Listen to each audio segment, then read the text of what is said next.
நமச்சிவாய வாழ்க, நாதன் தாள் வாழ்க. அண்ணாமலையில் உள்ள ஜீவ சமாதிகளில் ஜீவன் முக்தர்கள் என்று சொல்லக்கூடிய ஜீவ சமாதிகளை பற்றி பார்த்து கொண்டிருப்பதில் இது 3வது காணொளியாக இருக்கிறது. இதில் பார்க்க போகிறவர் யாருன்னா, எனக்கு மானசீக குருவாக இருந்த ஒருவர். ஆனால் அவர் ஜீவசமாதி ஆகி பல 100 வருடங்களுக்கு முன்பே அவர் ஜீவசமாதி ஆயிட்டார். ஆனால் அவர் இந்த காலத்தில் வாழ்ந்து கொண்டிருக்கிற எனக்கு எப்படி குருநாதராக வந்து என்னையை அண்ணாமலையோடு ஈர்த்து இன்று சிவத்தோடு ஈர்த்து வைத்த கருணையை அவர்தான் புரிந்தார். அது எப்படி அப்படிங்கிறதையும் அவருடைய பெருமைகள் பற்றியும் தான் இந்த காணொலியில் நம்ம பார்க்க போகிறோம்.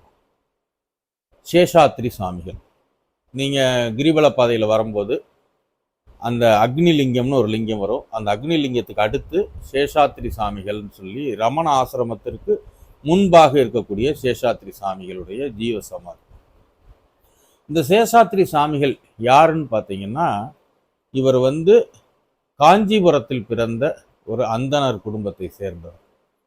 காஞ்சிபுரத்தில் இருந்து அந்தனர் குடும்பத்தில் பிறந்தாலும் அவருடைய நடவடிக்கை எல்லாம் இயல்பான மக்களோடு பழகக்கூடிய நடவடிக்கை. அவர் பிறப்பிலிருந்தே அவர் தொட்டதெல்லாம் தங்கமாக மாறியது. தொட்டதெல்லாம் தங்கம்னா நம்ம கோல்டா மாறல, தொட்டது எல்லாமே துலங்க ஆரம்பித்தது. அவருடைய சிறு வயதில் குழந்தையாக இருக்கும்போது ஒரு திருவிழா நடக்குது அவங்க ஊரில் காஞ்சிபுரத்தில். அதுக்காக ஒரு 4 நாள் திருவிழா. அந்த 4 நாள் திருவிழாவுக்கும் சேர்ந்து விற்கிறதுக்காக பொம்மை வாங்கிட்டு வந்து ஒரு பொம்மை கடைக்காரன் பொம்மை போடுறான். அதில் இந்த முதலாக இருக்கக்கூடிய தன் தாயின் மடியில் இருக்கக்கூடிய குழந்தை அதை தவழ்ந்து போய் அங்கே இருக்க ஒரு பொம்மையை தொட்டுருது.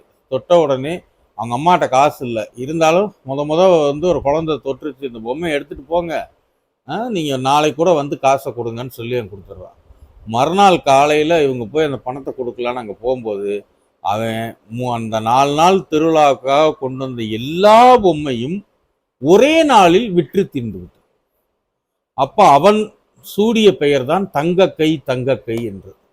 இன்றும் நமது வாழ்வில் செல்வமோ வாழ்வில் முன்னேற்றமோ ஏதோ ஒரு விஷயத்தில் நம்மளுக்கு தடங்களோ இருக்கும் என்றால் இந்த சேஷாத்ரி சாமிகளுடைய ஜீவ சமாதிக்கு செல்பவருக்கு அது தங்கக்கையாக மாறி அவர்களை அரவணைக்கும். அவருடைய மூல மந்திரம் அப்படின்னு பார்த்தீங்கன்னா, கருணா சாகரம் சாந்தம் அருணாச்சல வாசினம் சேஷாத்ரி குரு வந்தே பிரம்மபூதம் தபோனிதம்.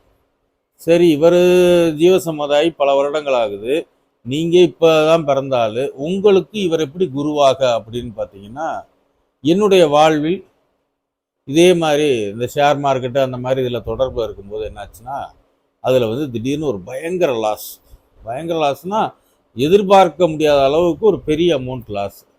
என்ன செய்கிறது, எப்படி இதெல்லாம் மீட் அவுட் பண்ணி வரணும், நம்மளுக்கு பிள்ளைங்க இருக்குது, தொழில் இருக்குது, இது எல்லாத்தையும் காப்பாற்றி நம்ம எப்படா வெளியே வர போகிறோம் அப்படின்னு மனதில் இரவெல்லாம் தூக்கம் இல்லை, அப்படியே ஒரு மாதிரி பித்து பிடிச்ச ஒரு நிலையில் இருக்கும்போது அன்றைய கனவு, இவர் யாருன்னே தெரியாது, எப்படி ஒரு சேஷாத்ரி சாமின்னு ஒருத்தர் இருக்கார், திருவண்ணாமலைன்னு ஒரு ஊர் இருக்குது, எதுவுமே எனக்கு தெரியாத ஒரு நேரத்தில் இவர் கனவுல என்னிடம் வா, திருவண்ணாமலையில் சேஷாத்ரி சாமிகள் ஆசிரமம்னு கேட்டு நீ அங்கே வா, இவ்வளோதான், வேற எதுவுமே இல்லை. இவருடைய உருவம் தெரிகிறது, அந்த வார்த்தை கேட்கிறது, அவ்வளோதான். உடனே என்னமோ ஒரு உந்து சக்தி, சரி கிளம்புவோம் அப்படின்னு சொல்லிட்டு, அப்போ திருவண்ணாமலைக்கு எப்படி போகணுன்னு கூட தெரியாது. அப்போ நண்பர்களை வைத்து எப்படி இருக்குது இங்கேருந்து போகணும்னு சொல்லி கேட்டு, நான் சொல்கிறது ஒரு 20 வருஷத்துக்கு முன்னாடி ஒரு விஷயம். அப்போ சரின்ட்டு கிளம்பி போகிறோம். போய் ட்ரெயினை பிடிச்சி விழுப்புரம் போய் அங்கேருந்து விடிகாலையில் போய் இறங்குற சேஷாத்ரி ஆசிரமம் எங்கே இருக்குன்னு கூட தெரியாது. பஸ் ஸ்டாண்டில் இறங்கி ஒரு ஆட்டோவை பிடிச்சி சேஷாத்ரி ஆசிரமத்தில் போய் இறங்குனா யாருமே இல்லை ஆசிரமத்தில். கருவறையும் மூடி இருக்குது. சரின்னு அங்கேக்குள்ளே உட்காந்து அங்கே வாட்ச்மேன் இருக்குவாங்க. என்னங்க அப்படின்னா, ஐயா இங்கே சாமி வர சொன்னார். ஓ, இங்கே தங்கணுங்கிறீங்களா, ஒரு 8:30 மணிக்கு ஆஃபீஸ் திறந்துருவாங்க அப்படிங்கிறாங்க. சரின்னு 8:30 மணி வரைக்கும் உட்காந்துருக்கேன். 8:30 மணிக்கு கோயில் திறக்கிறாங்க. கோயில் எல்லாம் உள்ள பூஜை நடக்குது. நானும் போய் சாமியை பாட்டு வர்றேன். அப்படியே அவரையே சுற்றிட்டு வர்றேன். இந்த அண்ணாமலையை பற்றி எனக்கு தெரியல, அருணாச்சலர் கோயிலை பற்றி எனக்கு தெரியல. ஆனால் இவர் ஏதோ கூப்பிட்ருக்கா, இவர்கிட்ட உட்காந்துருக்கு. ஆசிரமத்தில் போய் அங்கே போய் ரூமு கேட்டால் ரூம் 150 ரூபா வாடகை. இன்றைக்கெல்லாம் அது வேறு மாதிரி ஆயிடுச்சு. ஆனால் 150 ரூபா வாடகை. 150 ரூபாய்க்கு கரெக்டாக ஒரு ஆள் படுக்க மாதிரி ஒரு பெட்டு, ஒரு சிங்கிள் ரூம். அந்த ஆசிரம வளாகத்துக்குள்ளேயே, அந்த ஆசிரம வளாகத்துடைய எண்டு, அதுக்கப்புறம் ஒரு செவுரு, அந்த செவுரை தாண்டினா அங்கிட்ட வந்து ரமணாசிரமம். அப்படியான இடம். அங்கேருந்து பார்த்தா இந்த மலை தெரியுது. அப்படியே உட்காந்து அவரை போய் அவரையே சுற்றுறேன், அவர்கிட்டயே உட்காந்துருக்கேன். உட்காந்துட்டு ஒன்றுமே இல்லை, அமைதியாக இருக்குது. என்னடா சாமி வர சொன்னாரு, வந்தோம், இங்கே ஒன்றுமே இல்லை, சுற்றிட்டே இரு. ஆனால் மனசுக்கு வந்து ஒரு பாதுகாப்பான இடத்துக்கு வந்துட்டோம், நம்மளை எப்படியும் காப்பாற்றக்கூடிய ஒரு இடத்துக்கு வந்துட்டோம் அப்படிங்கிற ஒரு தைரியம் மட்டும் எனக்குள்ள இருந்துகிட்டே இருந்துச்சு. சரின்ட்டு சாயங்காலம் ஆனவுடனே நேராக அண்ணாமலையார் கோயில். நான் சொல்கிற காலத்துலலாம் அண்ணாமலையார் கோயிலில் ஒரு காக்கா இருக்காது. சாமி முன்னாடி போய் நின்னோம்னா எவ்வளோ நேரம் வேணாலும் நம்ம நிற்கலாம், எவ்வளோ நேரம் வேணாலும் கும்பிடலாம். அப்படி இருக்கும்போது நைட்டு பள்ளியறை பூஜை நடக்கிற வரைக்கும் அண்ணாமலையார் கோயிலே இருந்துட்டு அங்கேருந்து அப்படியே பொறுமையாக நடந்து வந்து இவருடைய ஆசிரமத்துக்கு வந்துட்டு அவர் திருப்பி சுற்றிட்டு மறுநாள் காலைல கிளம்பி திருப்பி ஊருக்கு வந்தாச்சு. ஒரு தடவை போயிட்டு வந்தவுடனே அடுத்து வந்து கொஞ்சம் கொஞ்சமாக அந்த பிரச்சனைகள் எல்லாம் எங்கிருந்து பணம் வருகிறது, எப்படி இந்த பிரச்சனை தீருதுன்னு தெரியாமலே எல்லாமே கொஞ்சம் கொஞ்சமாக ஜமாளித்து நடக்க ஆரம்பிக்குது. அடுத்து என்ன ஆகுதுன்னா, திடீர்னு நானாக மாதத்துக்கு ஒரு தடவை நானாக திடீர்னு கிளம்பி போவேன். போய் இவரை போய் பார்ப்பேன், சேஷாத்திரியை பார்ப்பேன், அங்கேயே தங்கியிருப்பேன். அப்படியே கொஞ்ச நேரத்தில் ரமணாசிரமத்துக்கு போவேன், அங்கே போய் கொஞ்சம் உட்காந்துருப்பேன். அங்கேருந்து நேராக விசிறி சாமிகள் ஆசிரமத்தில் போய் உட்காந்துருப்பேன். நைட்டு மட்டும் நேராக போய் அண்ணாமலையார்கிட்ட போய் உட்காந்துருப்பேன். இப்படியே சுத்த கொஞ்சம் கொஞ்சமாக அவங்க நம்மளுக்கு அந்த பிரச்சனைகள்ல இருந்து எப்படி மீள போகிறோங்கிறது, எப்படியெல்லாம் மீட்டு என்னை வெளியில் கொண்டு வந்தாருங்கிறது வந்து என்னாலே அதை ரெகனைஸ் பண்ண முடியல. அந்த அளவுக்கு ஒரு அற்புதங்கள் நிகழ்த்தி கொடுத்தார். அதுக்கப்புறம் என்ன ஆயிடுச்சுன்னா, எனக்கு இவர் மேலே ஓவரான ஒரு காதல் ஆயிடுச்சு. சேஷாத்திரி சாமி இங்கே என்னுடைய தொழிலில் நடக்கக்கூடிய லெட்ரு பேர்லேருந்து எல்லாத்துலேயுமே ஒரு படத்தை பிரிண்ட் போட்டு அவரை எதுக்கு எடுத்தால் சத்குரு சேஷாத்திரி சாமிகள் திருவடிக்கேன்னு சொல்லிட்டு அப்படியே இருந்துகிட்டே இருந்தேன். இதில் திடீர்னு ஒரு 2-3 மாதம் என்னால் போக முடியல. அப்போ திடீர்னு ஒரு நாள் நான் போகிறேன். போன உடனே அவருடைய அந்த ஜீவசமாதி போய் முன்னாடி நிற்கிறேன். நின்ன உடனே என் கண்ணில் இருந்து மாலையாக தண்ணி வருது. என்னமோ அவர் ரொம்ப நெருங்கின சொந்தத்தை ஒரு 3 மாதம் பார்க்காம விட்டோம்னா எப்படி இருக்குமோ அப்படி ஓன்னு அழுகிறேன். அழுதுட்டு அப்படியே அவர் முன்னாடி கண்ணை மூடி அப்படியே உட்காந்துருக்கேன். உட்காந்தா நம்ம எல்லாம் சொல்லுவோம், படுத்து தூங்குனாதான் கனவு வரும் அப்படின்ற மாதிரி. உட்காந்துருக்கும் போது டக்குன்னு ஒரு இருள் அடைஞ்ச மாதிரி ஒரு உணர்வு, மண்டையில் தட்டின மாதிரி உணர்வு. அப்போ குரல் மட்டும் கேட்குது, டேய் நீ என்னைய பார்த்து அழுதுகிட்டு என்னைய பிடிச்சிக்கிட்டே தெரியுற, நான் யாரை பிடிச்சிருக்கேன்னு உனக்கு தெரியுதா அப்படிங்கிறாரு.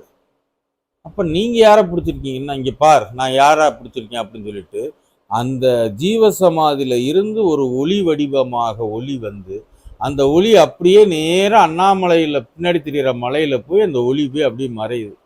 நானே அவருக்குள்ளே இருக்கேன்.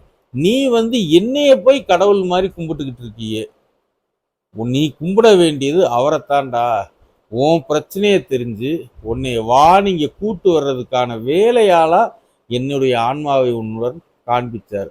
அவரே வந்து நேரடியாக கூப்பிட்டா உனக்கு அது உணர தெரியாது, அந்த அளவுக்குலாம் உனக்கு அறிவு இல்லை. அப்படிங்கிறனால தான் என்னை அவர் கையாண்டார். உனக்கு இனி எதுனாலும் என்னை பிடிக்காமல் அவரை பிடி அப்படின்னு சொல்லி தன்னை குருவாக காட்டாமல் இறைவன்தான் உனக்கு குரு என்று அடிப்படையாக எனக்கு சொல்லி கொடுத்து என்னை இந்த குருமார்கள் சிக்கிக்கொள்ளக்கூடிய கூட்டத்திலிருந்து விடுவித்து எதற்கும் குருவாக எப்போதும் குருவாக விளங்கக்கூடிய சிவத்திடம் கொண்டு போய் பரிபூர்ணமாக சேர்த்த பக்குவம் அந்த சேஷாத்திரி சாமிகளுக்கு தான் இருக்கு. இதே மாதிரி என்னுடன் தொடர்புடைய நிறைய பேருக்கு நிறைய பிரச்சனைன்னு சொல்லும்போது நான் சொல்லுவேன், நேராக சேஷாத்திரிகிட்ட போங்க, சுத்துங்க அவரை. அண்ணாமலையாருடைய அருளை நான் முழுவதுமாக பெறுவதற்கான தகுதியையும் எனக்கு கொடுங்க சாமின்னு கேளுங்க, கேட்டுட்டு வந்து பாருங்க, அதுக்கப்புறம் நடக்கும்னு நான் சொல்லி போனவங்க யாருக்குமே எந்த ஒரு தடங்களும் இல்லாமல் சாமி வந்து அருமையாக செஞ்சு கொடுத்தார்.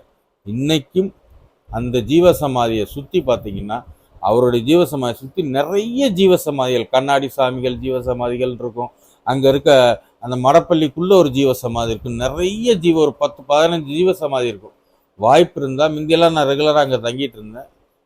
இப்போ வந்து அங்கே தங்கக்கூடிய வாய்ப்புகள் கொஞ்சம் கம்மியாயிடுச்சு. இல்லைனாலும் உங்களுக்கெல்லாம் வாய்ப்பு இருந்துச்சுன்னா நீங்கள் நெட்டில் போட்டு தேடி பார்த்தீங்கன்னா சேஷாத்திரி சாமிகள் ஆசிரமம்னு போட்டிருக்கோம். அதுக்கு காண்டாக்ட் பண்ணி அங்கே தங்கறதுக்கு ரூம் கிடைக்குமா என்னன்னு கேட்டு போய் அந்த ஜீவ சமாதியில போய் நீங்க ஒரு நாள் ஃபுல்லா இருந்து அங்கேயே படுத்து தூங்கி எந்திரிச்சு அனுபவிச்சுட்டு வந்து பாருங்க, உங்களுக்குள்ள மிகப்பெரிய மாற்றம் நடக்கும். அது இல்லாம இந்த ஆசிரம கட்டமைப்பே அண்ணாமலையை பார்த்து நாம் தவம் செய்யக்கூடிய மாதிரி எல்லா இடத்துலையுமே நம்மளுக்கு உட்காந்து நம்ம கண்ணை மூடி அப்படியே அண்ணாமலையை பார்த்து தவம் செய்யக்கூடிய ஒரு அமைப்பையும் உருவாக்கி கொடுத்துருப்பாங்க. அது இல்லாமல் அந்த சாமிக்கு நேர், அதாவது இவருடைய ஜீவசமாதிக்கு பின்னாடி அர்த்தநாரி சக்கரம்னு ஒரு சக்கரம் இருக்கும். அந்த சக்கரத்தில் போய் நம்ம எதை வேண்டினாலும், இவர் சிவரூபமாகவும் சக்தி ரூபமாகவும் இருந்தவர். அவர் என்று திருவண்ணாமலைக்குள் காலெடுத்து வைத்தாரோ அதற்கப்புறம் இந்த திருவண்ணாமலை எல்லையை தன் ஜீவன் வந்து இறைவனோடு கலக்கும் வரை அண்ணாமலையை விட்டு அவர் விலகியதே இல்லை. முழுவதுமாக அண்ணாமலையோடே இருந்து இருந்து இருந்து வாழ்ந்து இறைவனோடே கலந்து இன்றும் இறை தொண்டை இறைவனோடு கலந்திருந்தே செய்யக்கூடிய ஒரு ஜீவன் முக்தராக, ஆண் பெண் என்ற பேதம் எல்லாம் கடந்து நினைப்பவருக்கெல்லாம் நினைத்த விஷயத்தை அண்ணாமலையாரிடம் பெற்றுக் கொடுக்கக்கூடிய, அண்ணாமலையை எப்படி பிடிக்க வேண்டும் என்று ஒவ்வொருத்தருக்கும் அவரவர்கள் பக்குவத்துக்கு ஏற்ற மாதிரி மானசீகமாக சொல்லி கொடுத்து அண்ணாமலையாரையே போய் அவரே எதற்கும் வழி என்று சொல்லக்கூடிய ஒரு நல்வழி காட்டக்கூடிய ஒரு அருமையான குருவாக எனது வாழ்வில் மட்டுமல்ல, நீங்கள் போகக்கூடிய உங்களுக்கும் ஒரு நல்ல மாற்றத்தை அந்த ஜீவசமாதியான சேஷாத்ரி சாமிகளுடைய ஜீவசமாதியில் கண்டிப்பாக உங்களுக்கு கிடைக்கும். எப்பெல்லாம் வாய்ப்பு கிடைக்குதோ அண்ணாமலைக்கு போகிறீங்களோ முடிஞ்சால் அவர்கிட்ட போய் மனதார உட்கார்ந்துருந்துட்டு வந்து பாருங்கள். உங்களுக்குள்ள வேறு எங்கும் கிடைக்காத நிம்மதியும் உங்கள் மனதிற்குள் கிடைக்கக்கூடிய உத்வேகமும் உங்கள் மௌனத்தை ஆழமாக ஆக்கி உங்கள் மௌனத்திலிருந்து உங்களுக்கான பக்குவத்தை சொல்லி கொடுத்து அதற்கப்புறம் உங்களுடைய நடவடிக்கை பேச்சு எல்லாமே கொஞ்சம் கொஞ்சமாக மாறும். இப்போ இவ்வளோ தூரம் நான் பேசுகிறேன், இவ்வளோ தூரம்லாம் செய்கிறேன் அப்படின்னா நான் ரொம்ப கூச்சு சுபாவம் உடையது. எனக்கு நட்பு வட்டாரம் ரொம்ப ரொம்ப கம்மி. அப்படியெல்லாம் இருந்தவனை அதையெல்லாம் உடைத்து தகர்த்து நான் இவ்வளோ தூரம் ஃப்ளூயண்ட்டாக பேசுகிறேன், எழுதுகிறேன். இது எல்லாத்துக்கும் காரணம் யார் என்றால், என்னுள் இருக்கும் தடைகளை நீக்கி என்னை இறைவனோடு பயணி என்று இட்டு சென்ற என் மானசீக குருவாக விளங்கிய சேஷாத்ரி சாமிகள் தான். அந்த சேஷாத்ரி சாமிகளுடைய ஜீவசமாதிக்கு நீங்களும் போயிட்டு வாங்க. பரிபூர்ணமான அருள் பெறுக. நமச்சிவாய வாழ்க, நாதன் தாள் வாழ்க.